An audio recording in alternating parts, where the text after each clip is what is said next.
Hey everybody, we're finishing up our Dungeon Master Prep grand tour of the Forge of Fury out of Tales from the Yawning Portal. Affiliate link in the description down below, by the way. If you haven't watched the rest of this series, well, you probably should. But it's actually okay to start here because you can pull this place apart floor by floor to insert it into your game. And the Foundry with the Black Lake below it are definitely contenders if you want to make a shorter 5th level adventure out of this. Whether they faced the roper to get the key, or they picked the lock, or just brute forced their way in here, when our heroes get through the iron door, they'll be looking at 3 axe-wielding statues and 2 real fake doors.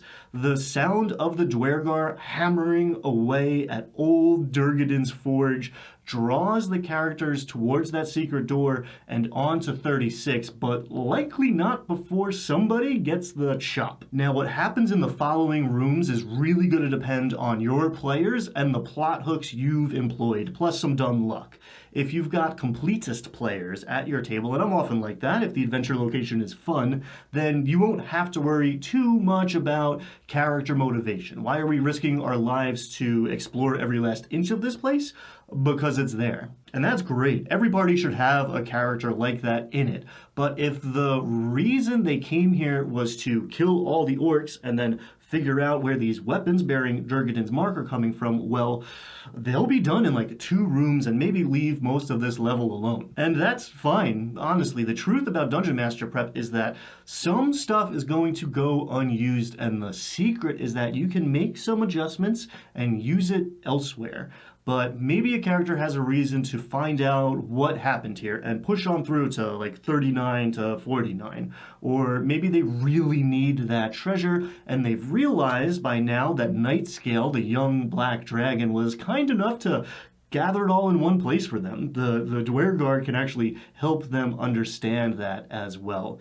And what's going on in 36 when we walk in is a great way to ensure a social encounter, by the way. The enemies are invisible. It's a super useful trick, especially at lower levels, so maybe employ it the next time you have a big bad who needs to get a monologue off. Speaking of social encounters, do you know that the DMG spells out the rules for them on page 244? It's not your fault if you don't. A lot of people don't. Maybe because they should be on page 11 or something and not hiding in the back of the book. But that's the topic for a totally different video though.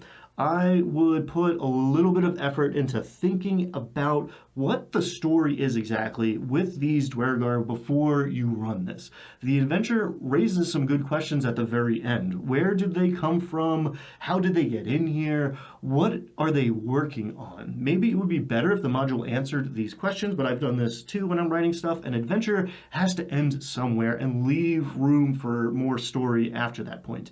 In my world, they got in from the Underdark down at the very west end of that Black Lake map. They made a deal with the dragon and they came up here to make some awesome weapons because they're evil, joyless gray dwarves with a lust for treasure and power. That's why. It's a fun fight in here if the players don't expect that in large. And remember, that's doubling the damage on the spy's sneak attack too, though not the caster's spells over in 37. But there's quite a few ways that things can go on in here, and the book actually does a pretty good job of laying them out for us. You don't have to decide what happens in prep. In fact, you should not decide what happens in prep. I understand the desire to not waste your work or to give the players the maximum amount of fun possible, but let the characters' actions and the dice decide at the table in the moment what's going down. Still, it's good to think about some possibilities to help you stay flexible. Personally, I think if the players play nice, they'll hear about the dragon and her treasure hoard and get the escort down to 38. Maybe they spot that easy way down to, from 38A, and that sends them through the rest of the Foundry level to get there, or maybe they just tie 3 lengths of rope together and head down to the Black Lake. If they fight it out in 36, 36. There will probably be a fight in 37 next because that's where all the noise is coming from. If they don't climb down the deep dark hole, and why would they at that point without more information, then they might do some more exploring and likely go to 39 and 40 behind the throne, where Nymeria leads them deeper in, probably by leaving that closet door open behind her if she flees.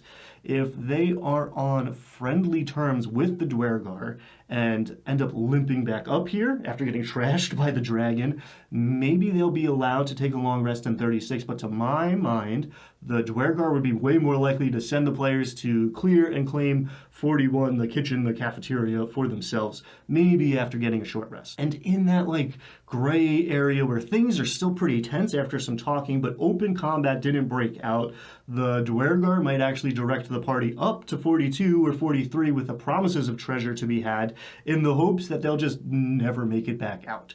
That's a lot of possible outcomes and not an exhaustive list. When I first started DMing, I used this what-if game a lot in a futile attempt to prepare for every scenario ahead of time, and it doesn't work. If the players will always surprise you, and that's a good thing. That keeps it feeling like a fun game for everybody, including you. But I still like playing out the various, if-then scenarios, because I find when I do it with a good mindset, it's like imaginative stretching, and it helps me stay mentally flexible. I'm hoping it helps you embrace the possibilities and feel more prepared to run this. All right, the white and the ogre skeletons in 42 are a lot of fun, but life drain is no joke. If your players have just been wiping the floor with everything else down here, maybe these dead members of the failed expedition here are actually zombies, and the orc white implies that the party is going to share their fate. The ghost in 43 is potentially even more fun. The book says it is insane and attacks relentlessly. I got a PDF version to do a Control F search, and that is the only time the word relentless appears in the whole book. So I guess they really want us to go all out with this one. And surely that means trying to possess the character with the best base weapon attack or the worst save, but only after using horrifying visage to try to get characters to age 1d4 times 10 years. And if that doesn't make it feel like we are 3-4 levels deeper down than when we started this adventure, the Succubus is batting cleanup.